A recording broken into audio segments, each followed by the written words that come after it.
So let's check out the anti-personnel mines that were added with today's patch.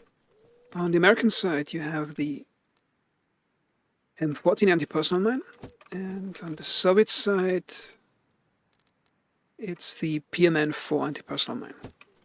The independent side gets the same mine as the Soviet side. Okay, so let's grab a few M14 mines. You can see here the weight is almost 100 grams. It says 30 grams of explosive content. And it says HE in the label.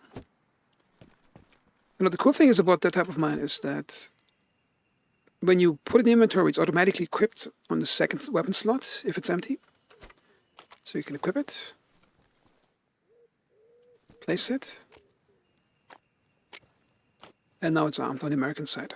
And you have to be really careful because if you walk forward,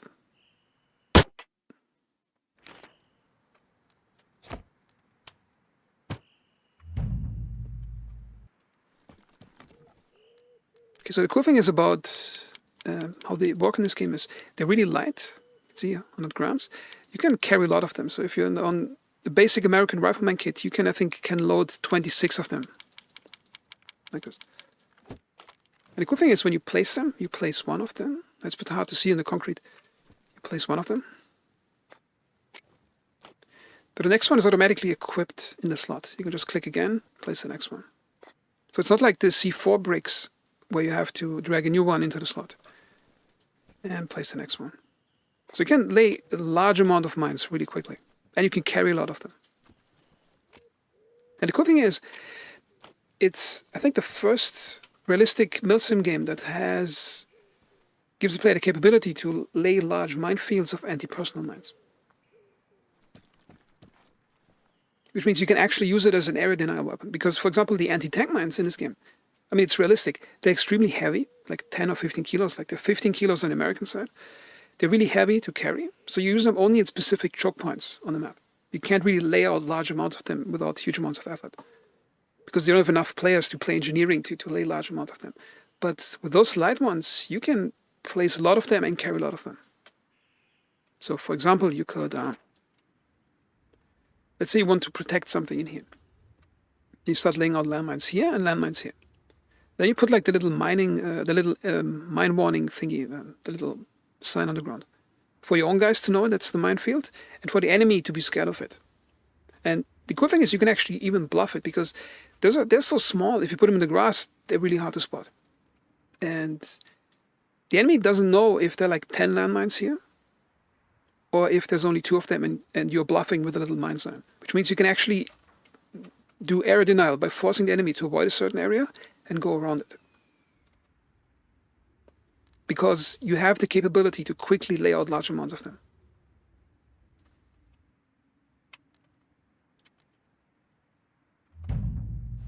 Okay, now let's look at the Soviet mines. They're a bit different.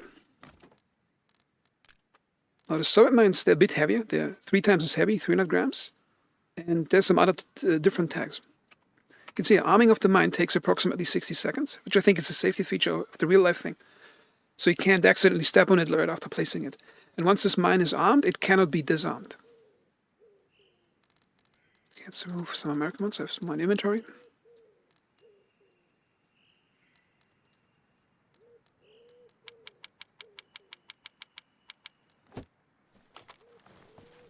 And they function the same way as the American ones. You place one.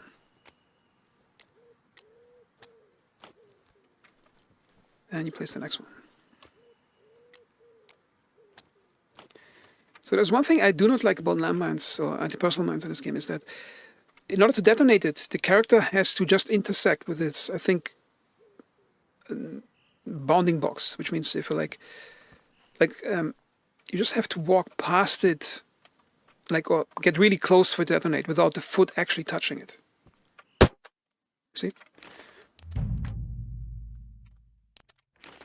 It would be cool if it actually required for the foot to step on it, not just coming within like 20 centimeters of the thing. And the last thing I want to test is to see how much damage it does to a vehicle.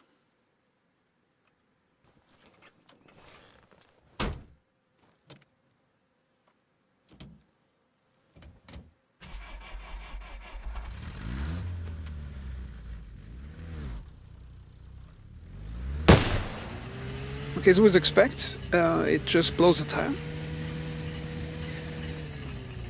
And I think it's realistic, because I think it basically has the explosive charge of a hand grenade, or even less than that. But how the problem is in this game, a flat tire doesn't mean much. You can still drive almost straight without anything.